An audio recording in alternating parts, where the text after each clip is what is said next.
Hey yo, what's up y'all? I'm Jonathan Stein. Today on special request, we're going to take a look at my track Berlin 3, which I think dropped early 2016. And this was a track that I did for a video with Ableton when Push 2 had just dropped. It was really cool.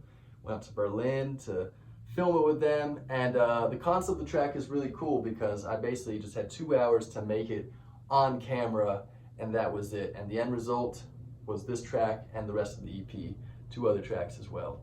And so we're gonna take a look. I've got it right here. I haven't opened it in a long time, many years.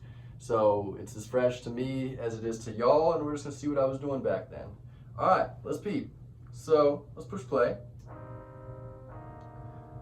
Alright, so right off the bat we've got this Rhodes. I don't know why there's an H in here.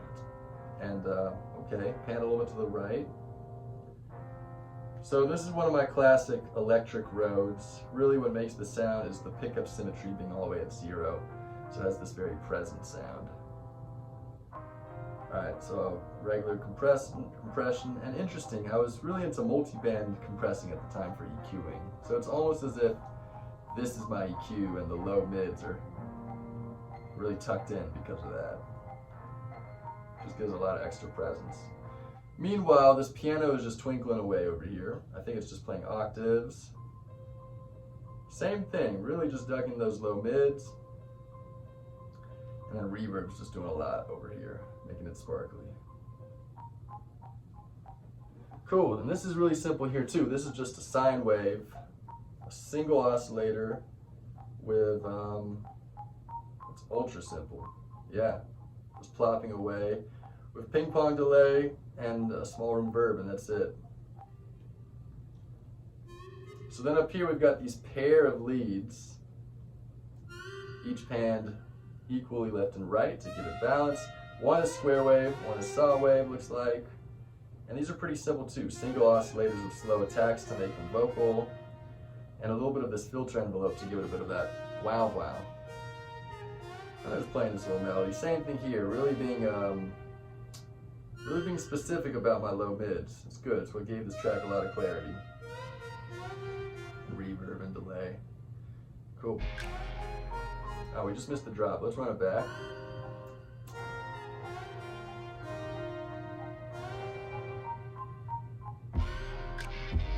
Sweet. Alright, let's take a look at the drums. Looks like I put together a little rack of 16. All of these were part of the native library at the time, I remember. And I've got some extra bits up here for later. Nice kick, actually. Nice clap. Alright, this is interesting. So yeah, cutting the super lows to below 30 hertz actually does help give these drums a little extra punch. It's very interesting. Something to keep in mind right there. That's a good trick. And yeah, hard compression to just really thicken out the transient. Nothing going on here. And this is something I was doing a lot of the time. I was running it through the dynamic tube with a good amount of drive, and it just gives it a very subtle fluff. Yeah, it's doing good stuff. I like what that's doing to the tone. Simple drum beat. The sub is also pretty damn simple, just a sine wave with no filter drive. Wow, those were the days, right? Yeah, damn, I haven't used this type of chain in a long time. Okay, a little bit of tube saturation. And if we turn up the drive on that, which is part of this rack here, it gets thicker. But I do like the thickness I found. And same thing here, cutting the super lows. This is just some old stuff I used to do, but it's definitely working. So now the piano part has some chords, that's kind of cool. And, oh, this is a big element right here, this guitar part that comes in. Cool, so yeah, amp, blues, cab, and once again, really controlling those low mids to give it that present, borderline too scratchy, if I'm going to be honest, sound, but definitely within the track, blends very nicely, and feels very rock and roll. Also extra credit for playing that on a bass too. Cool, so I remember in the second part,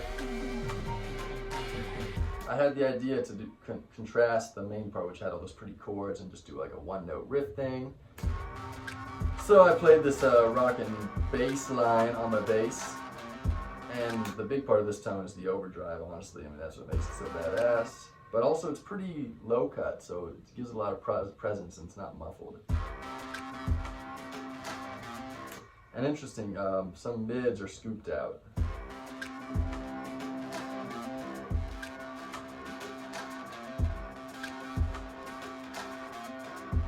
The drums are starting to pick up a little bit. We've got some hats here now with different velocities.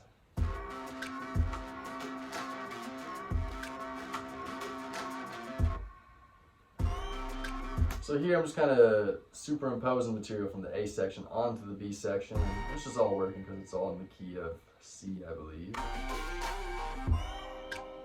Then we got this post section here, and this is where I did some vocal stacking. I think I just recorded 8 of these, singing this stupid little melody. Oh, it looks like I did 4 of them, and then maybe I pitched 4 up. That's gotta be it. Yeah.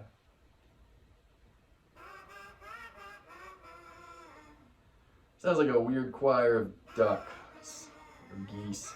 It's pretty silly, but hey, I guess it worked. And then I remember I bounced that to audio, and then sampled it into the simpler here just to make this little repetitive sound. So let's keep it rolling.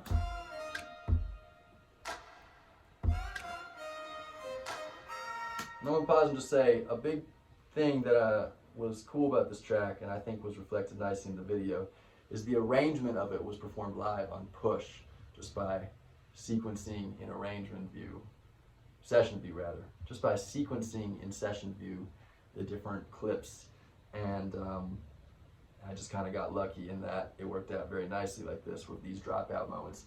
Dropouts being a big part of what makes a track dynamic and have nice build and the roller coaster ups and downs, especially before a big to just swoop everything out into almost near silence to make that land that much harder. Like right here.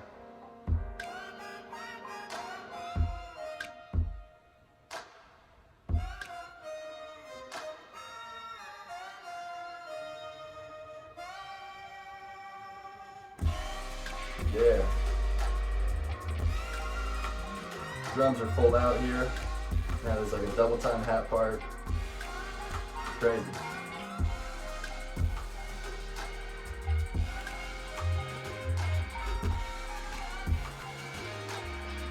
Bass part too, was definitely performed live.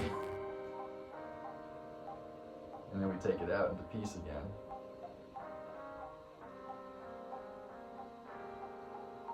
Beautiful.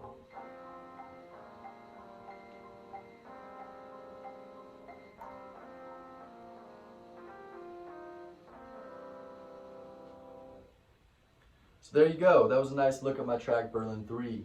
Something I feel, and that still resonates with me today in this track, is the beauty of the minimalism and how it was made, the time restraints, the limit to just using push for all the composition.